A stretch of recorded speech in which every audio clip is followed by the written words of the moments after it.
Iran आत्मसमर्पण करने वाला देश नहीं है, यह कहना है ईरान के सुप्रीम लीडर खामेनेई का। और यह बयान ऐसे वक्त में सोशल मीडिया पर तहलका मचा रहा है जब अमेरिकी राष्ट्रपति डोनाल्ड ट्रंप ने ईरान और इजराइल के बीच सीज फायर का ऐलान कर दिया है। वैसे भी अमेरिकी राष्ट्रपति डोनाल्ड ट्रंप को मध्यस्थता कराने का बड़ा शौक है।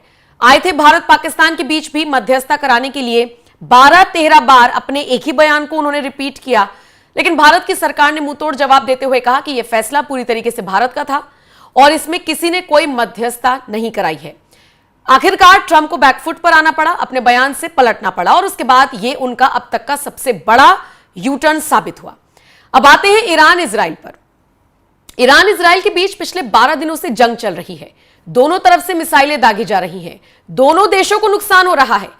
और ऐसे में चाहे ईरान के राष्ट्रपति हो, चाहे प्रधानमंत्री हो इजराइल के, दोनों ने ही भारत के प्रधानमंत्री नरेंद्र मोदी से फोन पर बात की थी।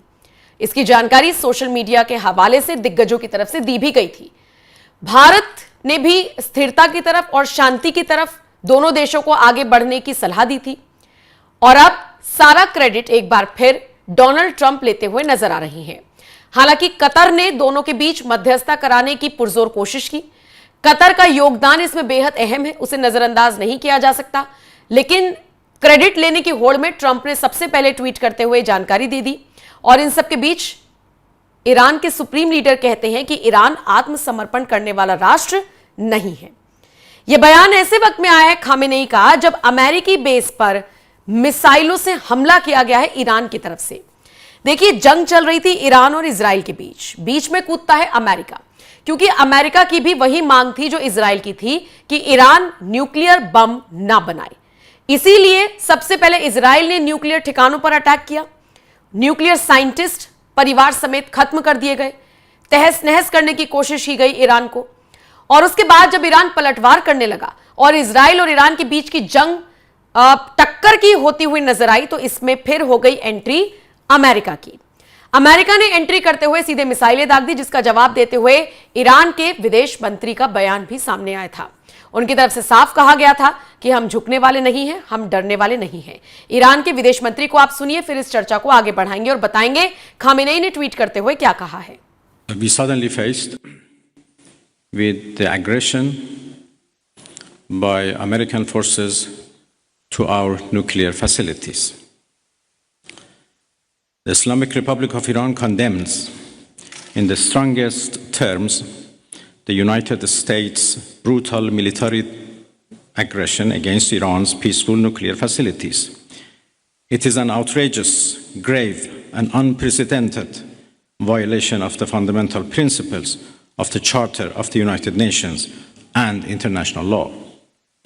The warmongering and lawless administration in Washington is solely and fully responsible for the dangerous consequences and far-reaching implications of its act of aggression. The US military attack on the territorial integrity and national sovereignty of a UN member state carried out with genocidal Israeli regime, carried out in collusion with the genocidal Israeli regime, has once again revealed the extent of the United States' hostility towards the peace-seeking people of Iran, who will never compromise over their independence and sovereignty. The Islamic Republic of Iran continue to defend Iran's territory, sovereignty, security, and people by all means necessary against not just US military aggression, but also the reckless and unlawful actions of the Israeli regime.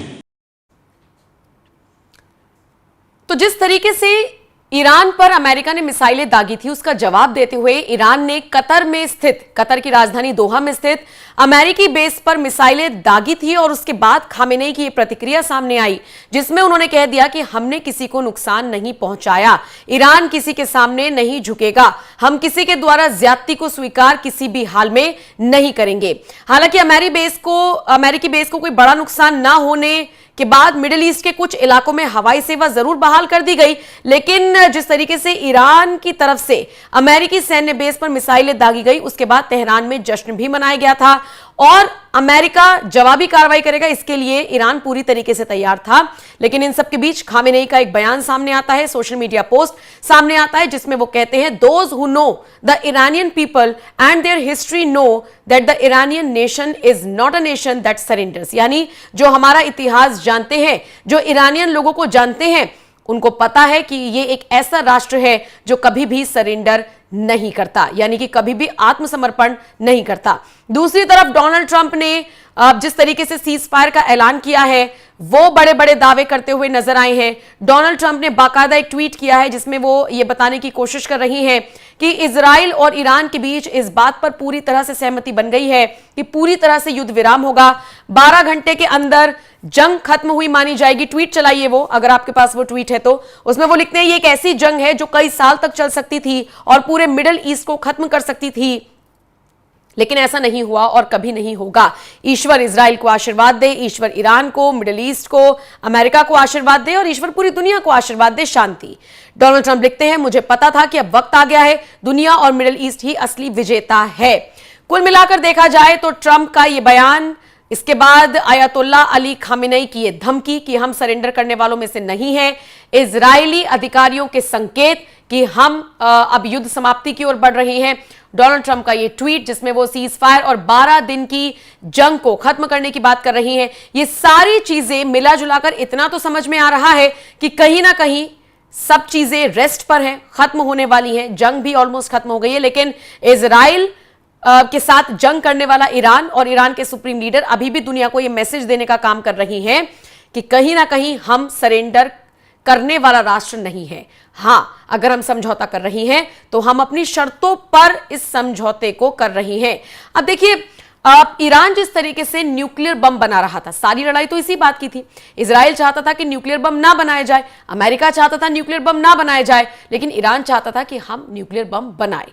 अब सवाल ये उठता है कि इतना सब कुछ होने के बाद, 12 दिन की जंग झेलने के बाद, दोनों तरफ से मिसाइलें खाने और दागने के बाद, अमेरिका से डायरेक्ट पंगा लेने के बाद और मिडिल ईस्ट के 16 देशों में से बंटवारे के बाद, आपने देखा होगा ना, बट गए थे मिडिल ईस्ट के देश, कुछ इजराइल के साथ थे, कुछ ईरान के साथ थे। ये सारी चीजें देखने के बाद क्या वाकई में अब ईरान और इजराइल दोनों को समझ में आ गया है कि इस लड़ाई से कोई फायदा नहीं है और 12 दिन की इस जंग को खत्म कर दिया गया है? देखने वाली बात होगी कि ऑफिशियल तौर पर कब तक दोनों देशों की तरफ से स्टेटमेंट जारी होता है। लेकिन इस बीच खामेनेई ने सीधे सीधे तौर पर ट्रंप को धमकी दी है या इजराइल से कहा है कि हम सरेंडर करने के मूड में नहीं है, ना ही हमारा ऐसा इतिहास रहा है। यह बड़ी बात है। बहरहाल इस खबर पर आपकी राय कमेंट कर हमें जरूर बताएं। बाकी अपडेट्स के लिए हमारे साथ बने रहिए।